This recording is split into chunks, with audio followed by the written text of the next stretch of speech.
Hello, everyone, and welcome back to my power ranking series for my number 14 team. We're going to be looking at the Miami Dolphins. So, a lot of movement here on the offensive line. Currently, the biggest one of note is Teron Armstead. This is a huge pickup. We kind of knew Armstead wanted to go to a Florida team. He wanted to go somewhere a lot nicer, a lot warmer. Of course, also no income tax. So, this was a pretty easy pick for them. They were really just competing against the Jags, from what I do know, and picking the Dolphins over the Jags in this case was, I think, a fairly easy decision by Armstead. Another very nice pick was Connor Williams. Now, I do have him here at left guard. I do want to keep in note, though, that he actually might be moving to center, and Eichenberg at right tackle might be moving to left guard and having Austin Jackson start at right guard. They're kind of experimenting with some different ideas currently on the interior of this offensive line. So just do keep in note that you might see Williams try a different, couple spots here before they really decide where he's playing. But currently they're trying him at center instead of left guard. But he's a pretty solid player. He had a decently solid year with Dallas. They do have Solomon Kinley to kind of back him up and provide some decent depth value. Dieter, if he does start, is not very good. He's kind of the weak spot on this line currently. You'd be really needing to see some massive step up in talent from Dieter before you feel pretty comfortable with him being your starter. Robert Hunt, I think this is actually a very good system for him coming into now. He really does well when he gets to kind of attack downfield and in space, almost very similar to like a Damian Lewis, for example, on Seattle. So him going to a very similar offensive style where he's not going to be needing to back up nearly as often and he gets to get in motion and attack these three techs on the angles. I think you'll see Robert Hunt really start to kind of come into his own. As he already had a decent season last year, I think we might start to see what is Robert Hunt's true ceiling coming up in the next year or two. At right tackle, if Eichenberg is starting there, he was kind of, like that middling, interesting prospect of his draft. He has some upside, some base level play. We'll see how he does. He seemed to struggle pretty early on, just in general across the line. I'm not thrilled with him playing guard. I think he does play better at tackle. But since they're switching scheme, it's not quite the same as what they were doing. He might actually be okay now at guard. So I'm willing to withhold my judgment on how he's going to play on at what spot in this line until I see how he fits in this new scheme. Austin Jackson should be quite happy about playing in this scheme now. This is much more pertained to the style of play he likes to play. So whether he's playing against guard or currently he's lined up at right tackle, I think this will be very nice for him, especially having Armstead here to kind of help teach him some of the things that he's learned over his time. I mean, Armstead's 30. He's kind of on the cusp of his prime, right? We're starting to see these tackles play a lot later into their years, looking at Whitworth and Trent Williams. I think having a guy like Armstead here can really help Austin Jackson potentially come into his own. Now for quarterback play, the Dolphins have made it pretty clear that Tua is the guy. They're going to be running with Tua this year. In my opinion, this is probably make or break for Tua, at least looking organizational wise. They definitely wanted to give him an uncontested shot where he's kind of not having this overbearing weight or cloud over him that the media and a lot of, from what I've heard, some of the coaching staff had of him, where they weren't overly thrilled to have him, and not having that over him might actually allow him to take some more steps forward. Quarterbacks' minds when talking about their development or talking about how they play, their attitude and their mind towards how they're doing is very fickle, which is why often you don't see quarterbacks getting hit in practice. You don't see coaches really reaming them out in practice nearly as hard. The only one I can really think of in recent time was Brady, really, who was able to get reamed out like that, and he played just fine because of it. Most quarterbacks, it does not work that way. If you shatter their confidence, it's almost impossible to get it back. So we might see a better Tua this year, especially with the weapons they've got him. There's really no excuse for Tua going to this year. This is about as good as it can get. And from an organizational standpoint, I mean, Mike McDaniel is now taking over here. He's got two first round picks going to this draft. There's some pretty decent quarterback prospects from what I've already watched. So it's going to be interesting to see how this team treats Tua, depending on how he plays. I think this is kind of make or break for him. Bringing in Teddy Bridgewater for decent level quarterback play as a just in case this team is good but Tua starts to struggle kind of option. I think was smart, and I definitely see that that is probably what they're looking at here. So the quarterback carousel might continue here for the Dolphins, but it really is going to ride on how Tua responds. Now, for backfield and receivers, I think they've done quite well. Tyreek Hill, obviously, I mean, this is a major pickup, especially since the picks they gave up were all mostly in a singular year. At least the really important ones, the first, the second, they were all in this singular year. That's incredible. That's very good for them because that means it does not hurt their chances of moving up to get a bigger piece, whether that be quarterback or they need maybe a new tackle if Tua is the option, like whatever that is. It does not stop them from being able to move up in this draft coming up next. So I like the move. Paying Tyreek 30 mil is, I mean, that's choice. We've seen the wide receiver market, especially because of the Jags paying Christian Kirk an insane amount of money, that wide receiver market has extremely spiked all in one season. Basically, the average now for these top guys is getting paid about 23 million on average, right? It's what we saw Terry McLaurin kind of sign for. So it's gotten more expensive, and you're paying Tyreek Hill the top dollar right now. But I don't know if that's going to stay there for very long. We'll see.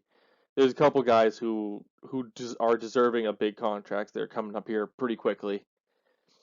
So getting Tyreek Hill is big. I love pairing him with Jalen Waddle. They're very similar players, except I think Waddle does a lot more the, how do I explain it? I think the routes of Waddle are better. Although it's not to say Tyreek is bad. He's actually had an insane amount of development time since he came to the league. Tyreek in year one, and then even comparing him to like year three Tyreek Hill, are vastly different players. So maybe that'll even help Waddle's development even more. I really like pairing these two because it's kind of like you bracket one, you're going to get gashed by the other type of mentality. A wide receiver pickup here that I actually made in one of my rebuilds that I think was a very good move that they emulated here as well was Cedric Wilson. I think Cedric Wilson fits this offense really well. I think when we saw Cedric do the best when he was playing for Dallas was on a lot of the routes that they're going to be using him on in this type of offense. Is a lot of these kind of overs or over to sit down and a little curl or a lot of these spacing moves. It's going to work out really well, and it allows you to move Waddle or Hill a lot more over the place because you can feel comfortable putting Wilson on the outside when he's running a route like that, which allows you to slide Tyreek in the we can stack Tyreek and Cedric Wilson. We can put Tyreek in the slot. We can maybe put both Waddle and Tyreek in the slot. We also have Gesicki here who also excels in the slot. Put Tyreek on the outside, Waddle on the other side of the slot, and have them really just do like these insane dagger plays or over plays that really allows this offense to be super creative. And I think Mike McDaniel is super excited about that. He should be. I did talk about Gesicki quickly. I'll get into that. I don't expect Gesicki will stay here long term, if I'm being entirely honest. I was a little surprised at the tag, but not overly. I think they just wanted to keep someone who had talent, even if it's for a year. They're not really losing much in doing so, which I can commend. Gesicki is a nice talent, but he's really not a prototypical tight end. He does not block well in line. He cannot put really hand in dirt and block through that point, which is kind of a key factor when you're playing this type of offense.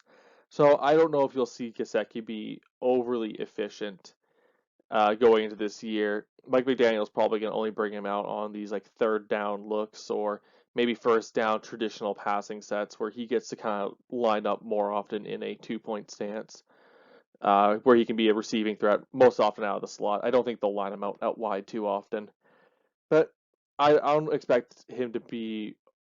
If you're looking at him in fantasy, I would say wait till much later in the rounds. I would not draft him fantasy wise overly early. I'd be a little cautious. I do have a one to watch though on Hunter Long. I did like Long's tape when I was watching him. He did well in a pro style offense, so I'm not overly confident he'll thrive immediately coming into this scheme, especially since there's two other tight ends here who are also pretty decent, uh, in Shaheen and Smythe. So I mean, I can't pull those guys on, but I do want you to note them. They're actually decent and they actually fit the scheme well. for what McDaniel wants to do, but Hunter Long kind of does everything just decent. He's not overly excel at really anything. He's kind of just a good athlete, but not great. A good blocker, but not great. Good after the catch, but not great. That's just kind of what Hunter Long is. But because he's so versatile in that way, it might allow you to do some different things with this offense. So I do want to keep him note here. I liked that draft by the Dolphins when they did it.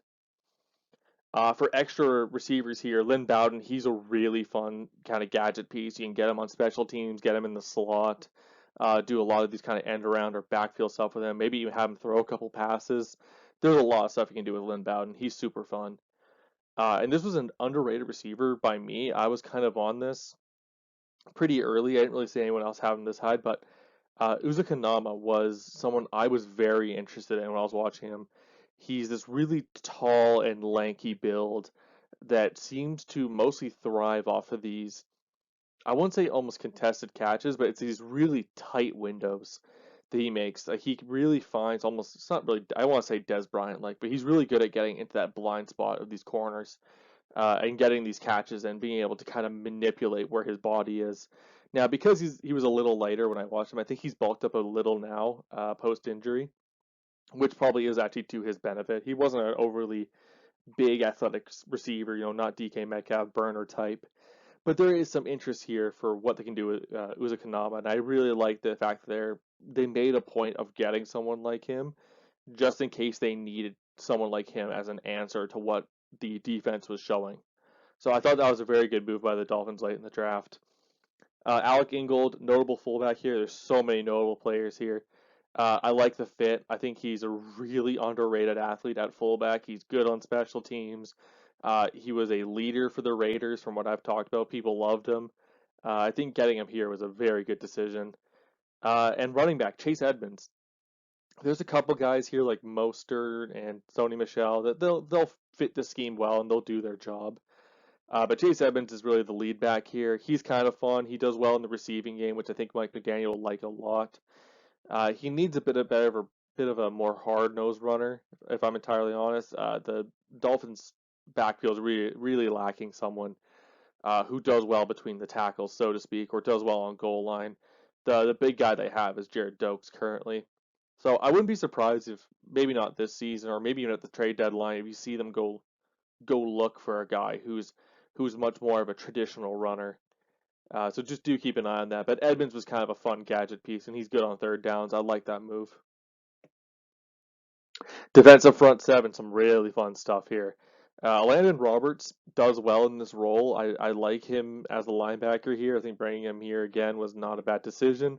I do want to note Channing Tindall, though, from Georgia. He was kind of like the third linebacker of that team. He really didn't have, how do I say this, like overly much of a important role, so to speak. But when they did bring him out, there was some fun stuff they could do. They let him spy a lot, or they let him carry or blitz. It was super fun when you watch Tindall, and with that size, he was something like six. I think he was like 6'3", 230, something like that is what I had him measured at.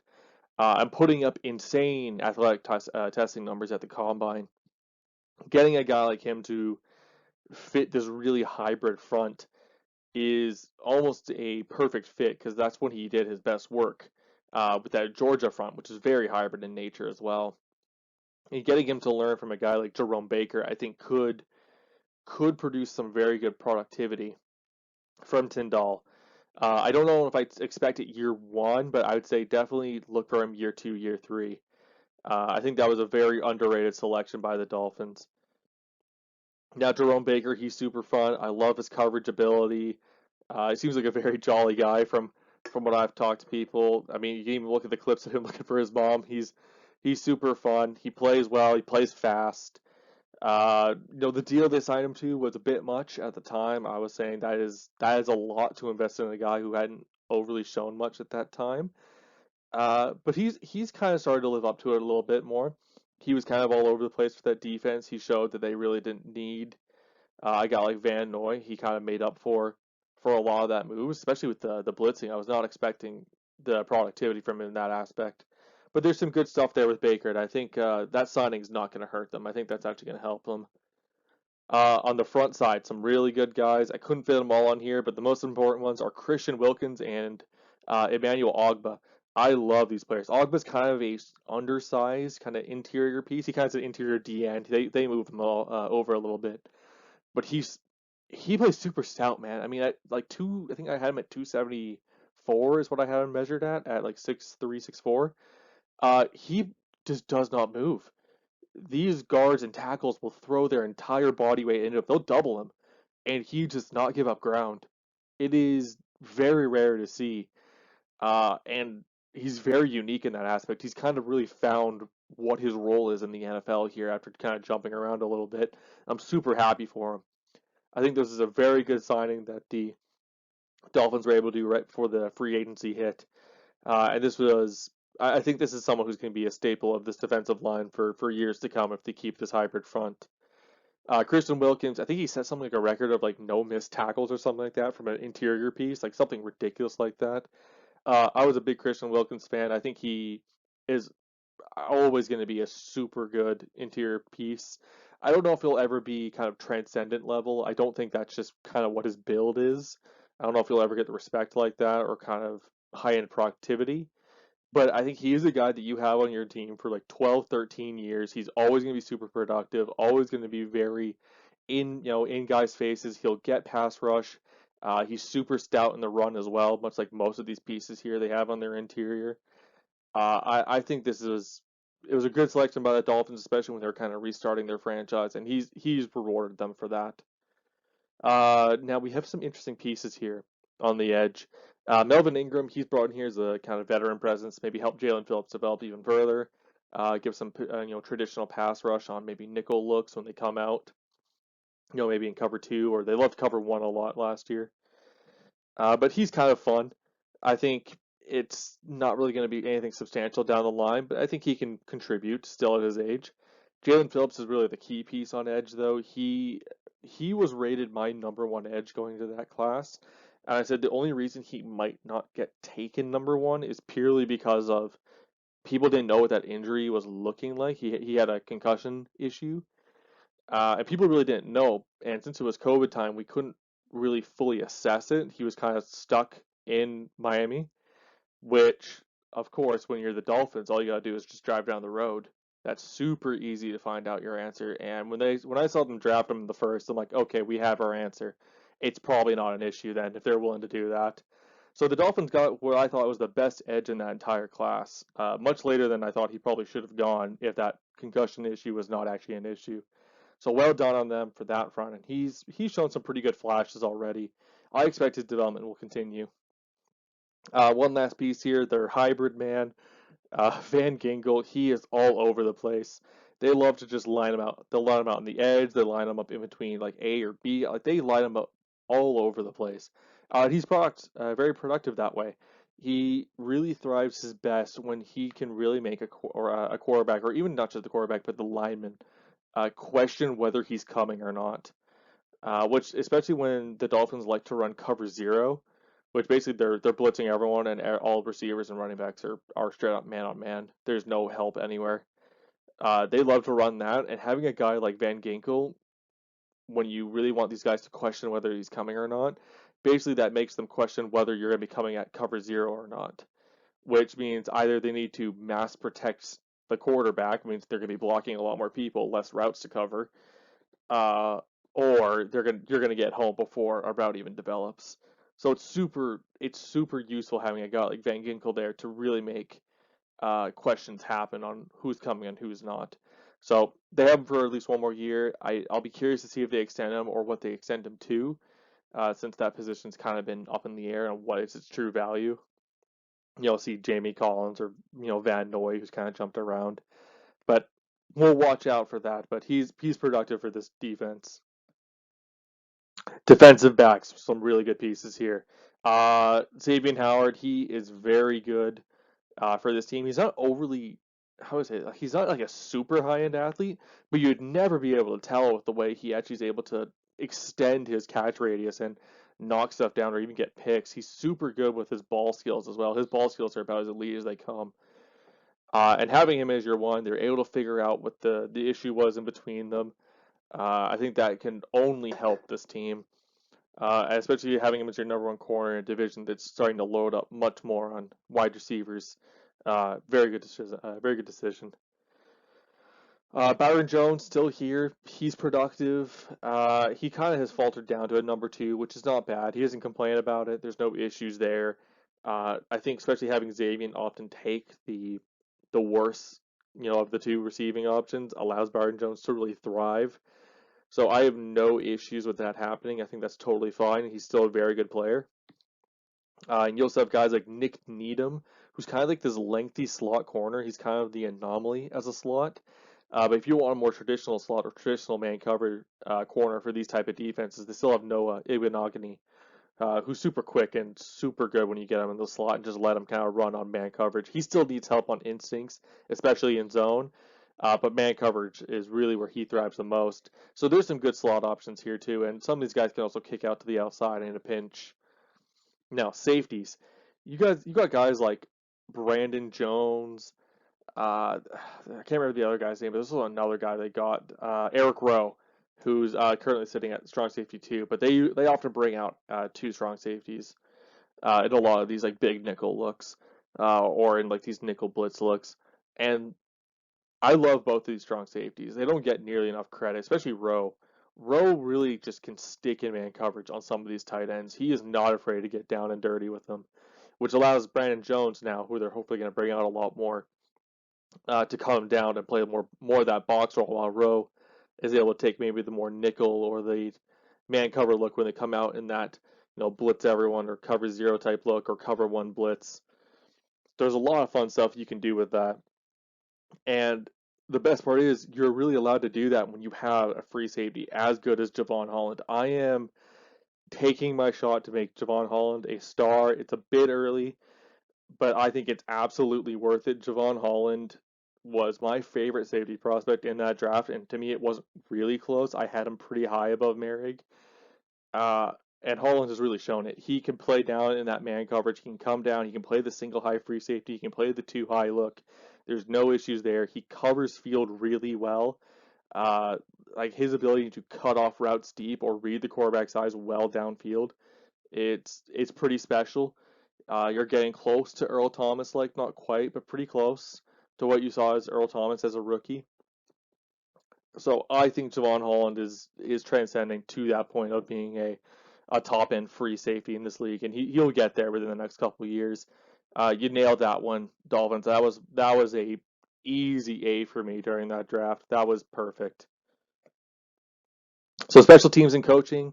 I wasn't quite willing to give a star here to either the kicker or the punter. Morstead was a star at some point, but he's kind of coming down, right? Age is starting to take its toll.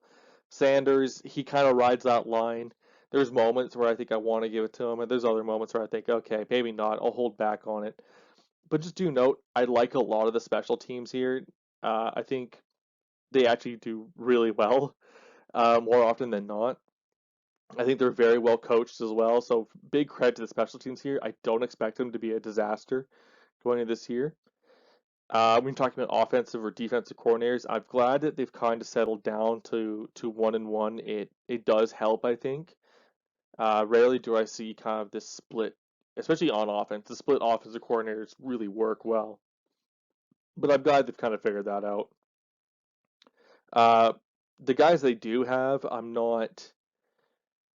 They're younger, or not even just younger, but it's really they're in their prove it stage, so I can't really overly harp or praise them. I'm more of a wait and see on them. Mike McDaniel, I think, is the more interesting piece here. It is going to be mostly his offensive scheming in mind. Smith is more or less going to help implement it and manage it because McDaniel's going to be having to deal with so much else. But he's a fun piece. Super young, super into this, utilizing guys to their max ability. He's really kind of learned what Shanahan does, so to speak. Sean McVay does it super well as well. Sean Payton as well was a big guy into that, where he kind of knew what to use the guy to his strengths, which allowed them to be productive on offense. So I think you'll be able to see a lot more productivity on offense. If not year one, you'll see it by year two when McDaniel finally has everyone in place. So lots of good here to have McDaniel. I love the way he speaks, and I love the way he treats his guys and how he approaches treating treating players. He treats it like not only is it a professional business, but he treats them almost as equals. It's the idea of I am responsible for you being productive and you being your best, so I am going to have to put you in the best chance to succeed. Really commendable for a coach. Not too many coaches, at least in the last decade, I've actually seen with that mentality, and I've actually done it before. Players have, really vouched for him in that aspect. So overall, I really like a lot of aspects of this Dolphins team. It's just there's a lot riding on this offensive line. Armstead you expect will play well if he does play the whole year. But I mean, they're moving guys around. They're really trying to figure out what's the best combo. So you're really unsure what is going to be the correct answer of this puzzle that is their offensive line. And then you have the secondary puzzle of is this it? Is Tua going to make it, or is it start time to look at drafting one this year and move on from Tua? Right, Teddy's here just for a fill-in role. Like he's not here for long term. That's not really a question. So if either of those don't work, I mean, you basically sit kind of in purgatory like the Titans are. You're good, but not just maybe not good enough to make the whole run. You need a little bit more firepower to get it done. So I really like what they've done. I think the Titans and them match up fairly well. Lots of highs and lots of ascending, planning down for the road and also for now. They're very similar, but I just need to see. I need to see how they respond going to this year, for me to truly know which one is really on the right track, and or maybe they're both not. We'll have to wait and see for the season. I hope you enjoyed the video, and I will see you next time. Later.